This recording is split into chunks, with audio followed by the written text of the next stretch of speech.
Hello dear student, I welcome you all to my YouTube channel E Gurukul Academy. जैसा कि दोस्तों सभी लोगों का आने वाले समय में है ना, आप लोग का फरवरी से ही एग्ज़ाम चालू है। तो आप लोग बहुत अच्छे से जहाँ भी पढ़ रहे होंगे बहुत मन लगा के पढ़ रहे होंगे। अगर नहीं पढ़ रहे हैं तो सीरियस हो जाइए, क्योंकि लास्ट का एक महीना आप लोग के लिए बहुत ही क्रूशियल पॉइंट होगा। और जो लड़के अभी तक जो है ना सीरियस नहीं हुए हैं, तो आप हमारे प्लेलिस्ट में जाइए और एक एक करके सारे वीडियोस को अपना देख के अपना रिवीजन करिए दोस्तों। अभी फ़िलहाल मैं है ना 10 सेट डिस्कस करूँगा बेसिक मैथ का और 10 सेट डिस्कस करूँगा स्टैंडर्ड मैथमेटिक्स का। तो बहुत सारी चीज़ें ऐसी होंगी है ना जो बड़ा यूनिक होगा, और किस तरह से एमसीक्यू के प्रॉब्लम को एग्ज़ाम में सॉल्व करना चाहिए वो सब भी आप सीखेंगे। और जितने भी इम्पॉर्टेंट क्वेश्चन मुझे लगेंगे कि वो एग्जामिनेशन पॉइंट ऑफ व्यू से क्या है इम्पॉर्टेंट है, वो लास्ट में मैं एग्ज़ाम अगर मैथ का रहेगा तो उससे पहले मैं गेस क्वेश्चन आप लोग को दे दूंगा। आप बस वो गेस क्वेश्चन बना कर जाइए, और यकीन मानिएगा कि जब आप लोग बोर्ड के एग्ज़ाम में बैठेंगे तो उसमें से बहुत सारे क्वेश्चन मैथ का मैं लड़ा दूंगा अप टू 50% से भी ऊपर। बात रहा साइंस का, तो यही काम मैं करूँगा दोस्तों। जिस दिन आपका साइंस का पेपर रहेगा उससे 4 दिन पहले मैं इंपॉर्टेंट गेस क्वेश्चन दे दूँगा आप लोग को। तो आइए, जैसा कि देखिए अभी हम लोग डिस्कस कर रहे हैं ओसवाल का सैम्पल पेपर। अभी मैं बेसिक डिस्कस कर रहा हूँ, इसके बाद मैं फिर एक सेट अल्टरनेट डेज में बेसिक और स्टैंडर्ड डिस्कस करता रहूँगा, ताकि जो लड़के स्टैंडर्ड के हैं वो उनको अच्छे से सॉल्व करे, और जो लड़के बेसिक हैं, बेसिक मैथ लिए वो बेसिक सॉल्व करे। हालांकि दोस्तों स्टैंडर्ड और बेसिक में कुछ डिफरेंसेस नहीं है, ठीक है ना। एक में क्वेश्चन का लेवल थोड़ा सा मॉडरेट होगा और एक में लेवल थोड़ा ईजी होगा। तो आइए सीखिए कि कैसे सर सॉल्व किया जाता है। बहुत सारे लड़के लोग बोलते हैं सर एमसीक्यू में मेरे को टाइम नहीं मिलता है, मैक्सिमम क्वेश्चन मेरा एमसीक्यू में चला जाता है। अरे तो तुम लोग सॉल्व करते हो, स्टेटमेंट लिखते हो, आपको 4 ऑप्शन में से एक ऑप्शन टिक करना है, आप ऑप्शन टिक कीजिए। ऑप्शन ए है तो ए लिखिए फर्स्ट का, और इस तरह से आगे बढ़िए।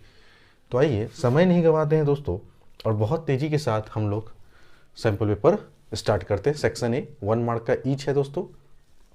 If two positive integers p एंड q can be expressed as, p को लिखा गया है ab स्क्वायर के बराबर और q को लिखा गया है a क्यूब के। a and being prime numbers हैं, तो एलसीएम पूछा गया है। और आपको हमने बता रखा है कि एलसीएम कभी भी पूछे है ना, कभी भी अगर आपसे एलसीएम पूछता है तो आप मैक्सिमम कॉमन पावर देखिए, मैक्सिमम कॉमन पावर मैंने बता रखा है ना। तो अब मेरा अप्रोच क्या रहेगा एग्जाम में, अगर मैं एज ए स्टूडेंट रहता तो मैं इसको ऐसे लिखता ए बी स्क्वायर और क्यू बराबर मैं लिखता ए क्यूब ई। हमसे एलसीएम पूछ रहा है ना, तो ए का यहाँ मैक्सिमम पावर 1 है, ए का मैक्सिमम यहाँ 3 है तो ए क्यू लिखते। बी का यहाँ पावर 2 है, बी का यहाँ पावर 1 है ना दोस्तों, तो मैक्सिमम पावर लीजिए और ये आपका आंसर होता।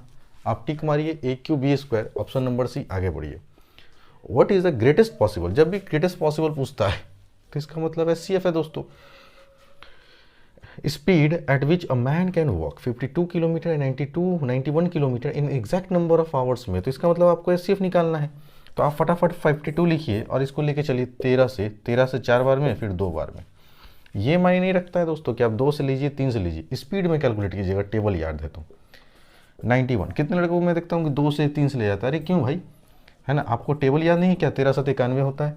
अब 52 का फैक्टर लिखेंगे 13 इंटू 2 का स्क्वायर, और दूसरा 91 का हमने फैक्टर लिखा 13 इंटू 7। एस में हमने क्या बोला, एस में मिनिमम कॉमन पावर लिया जाता है दोस्तों, ठीक है ना, मिनिमम कॉमन पावर ले लीजिए। तो आप यहाँ देख रहे हैं कि 13 का पावर यहाँ 1 है, 13 का पावर यहाँ 1 है, तो मिनिमम आपका कॉमन पावर क्या हो गया, 13 हो गया। तो आपका एस जो हो जाएगा वो 13 हो जाएगा, ऑप्शन नंबर है ना, ये मारिए टिक और आगे बढ़िए। कितना टाइम लग रहा है दोस्तों, 2 सेकंड 3 सेकंड के अंदर मैं क्वेश्चन को उड़ाता चलूँगा, इसलिए आप लोग पेशेंस रखिएगा और सीखते रहिए कि एग्जाम में कैसे एमसीक्यू को सॉल्व करना है, ठीक है। आगे बढ़ता हूँ।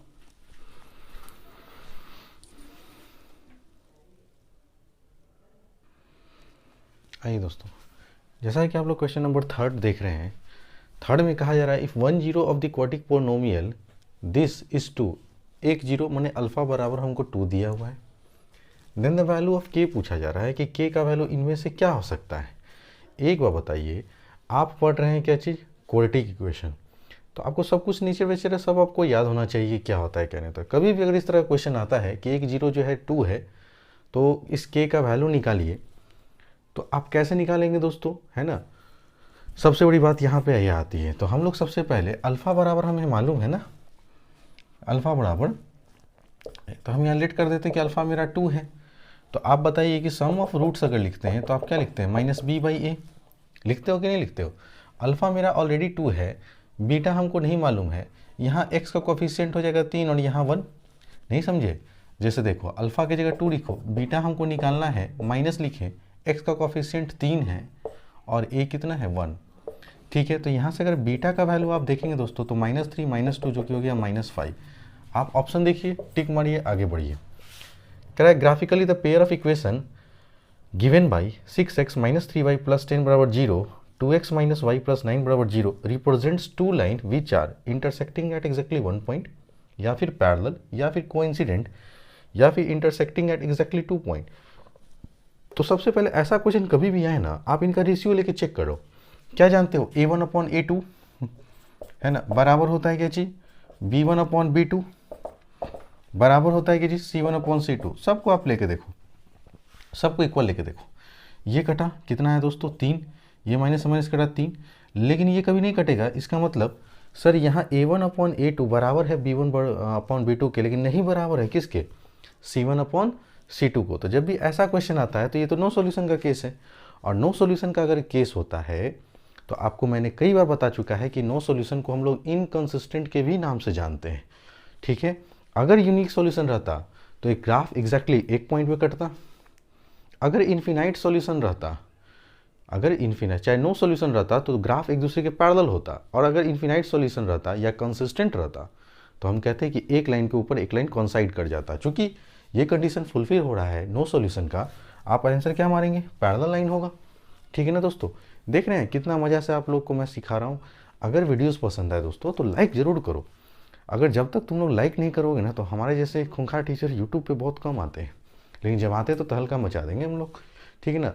तो आप लोग कभी कोई लड़के नहीं घबराएं, बोर्ड तक की तैयारी मैं करवा दूंगा, जो भी सिलेबस है वो भी कंप्लीट करवा दूंगा, क्योंकि अब मैं फ्री हो चुका हूँ। बात समझ रहे हैं दोस्तों। चलिए राइट डाउन कीजिए।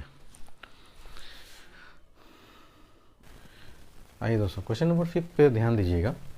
फिर से क्वाड्रेटिक से क्वेश्चन पूछा गया है नेचर ऑफ रूट से, कि if the quadratic equation x² + 4x + k बराबर 0 has real and equal roots. एक बार बताओ भाई, जब भी अगर रूट्स का नेचर रियल एंड इक्वल होता है इसका मतलब डिस्क्रिमिनेंट का वैल्यू एग्जैक्टली इक्वल टू 0 आना चाहिए।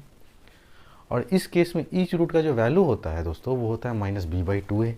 तो जो हमसे पढ़ रखे हैं उनको सबको अच्छा से नॉलेज है, जिन बच्चों को नॉलेज नहीं है ना, वो फिर से अपनी किताब को निकाले और वहाँ से सारे फार्मूलाज को याद करते चले जाए।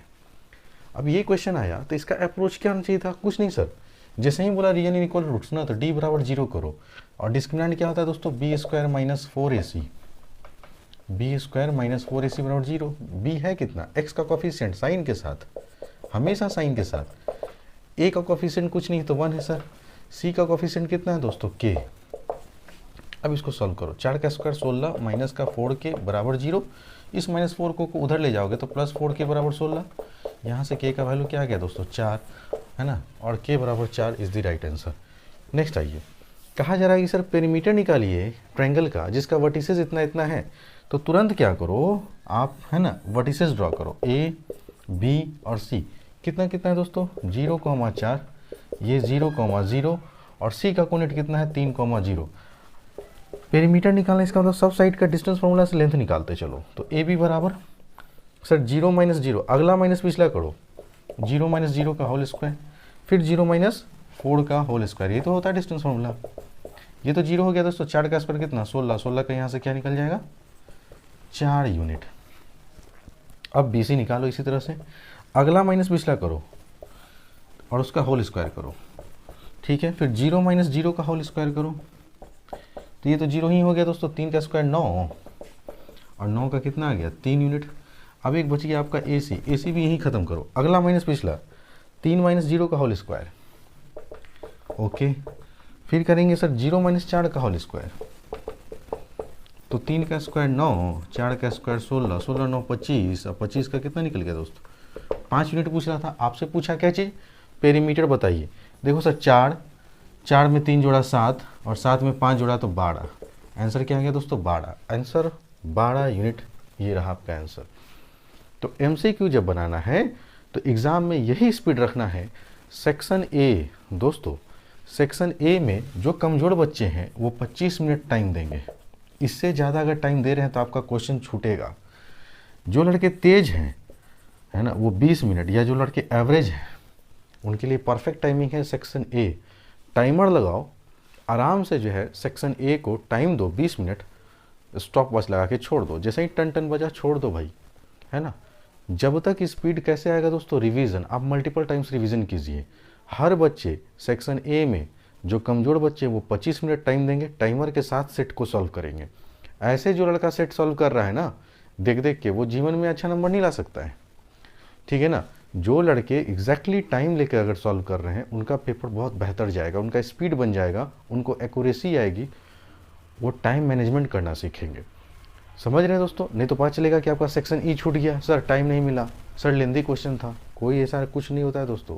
प्रैक्टिस, आप प्रैक्टिस कीजिए, आप सीखिए मेरा तौर तरीका कि मैं आपको कैसे सिखा रहा हूँ। मैं मैथ सिखाता हूँ, समझ रहे हैं दोस्तों। कमज़ोर से कमज़ोर बच्चा भी अगर इस चैनल पे आ गया और ढंग से अगर वो पढ़ लिया तो मज़ा आ जाएगा दोस्तों, ठीक है ना। Please take your time.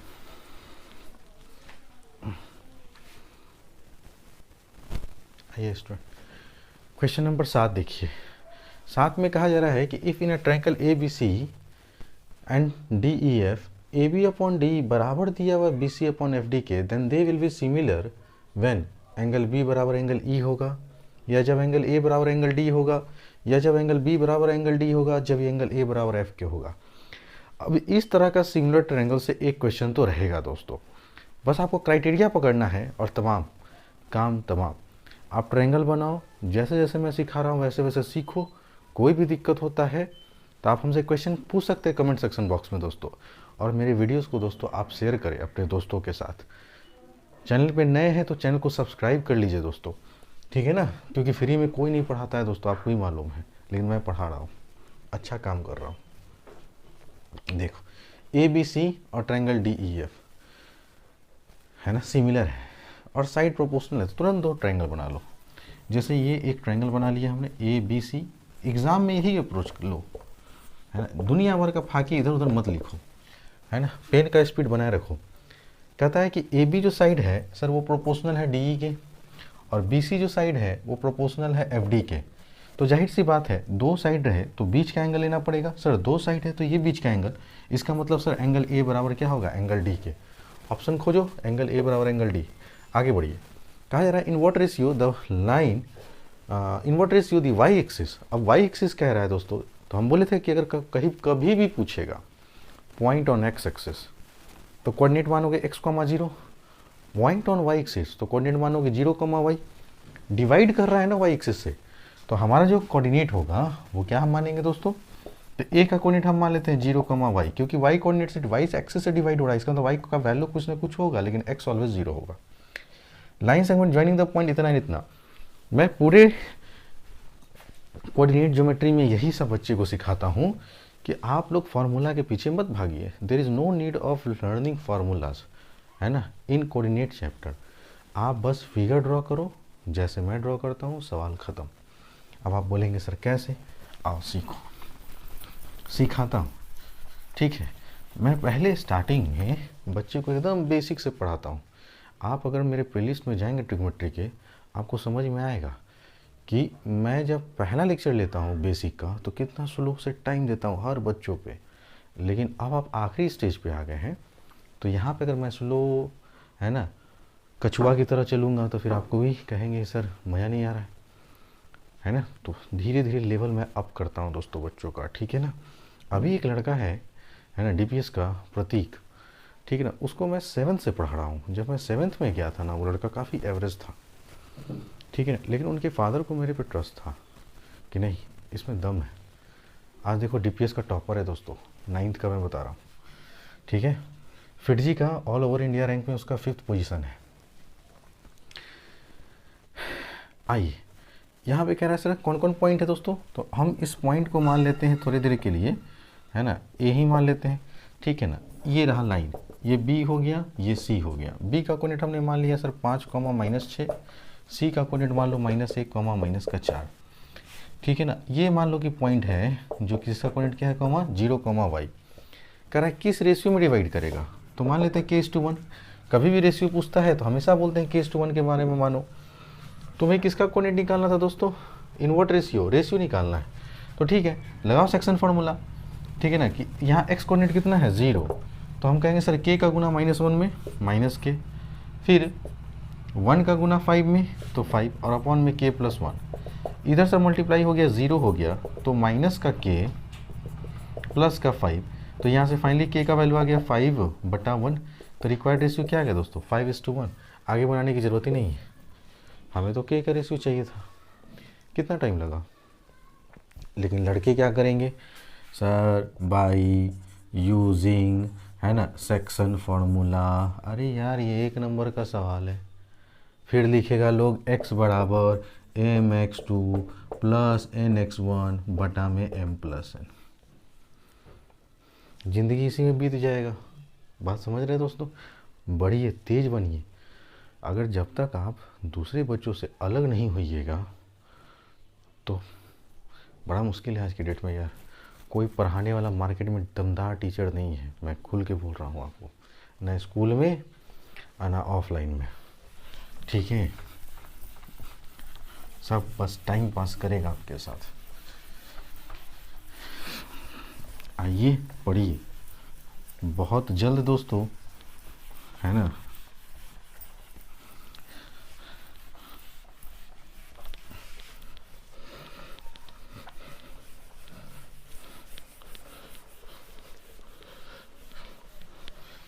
मैं फिजिक्स वाला में आपको दिख जाऊंगा अगर किस्मत अच्छा रहा तो, ठीक है ना।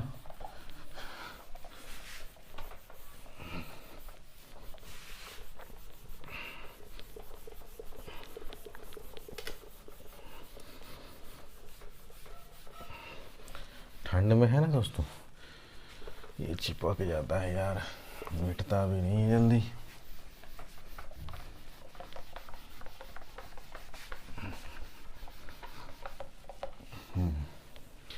आइए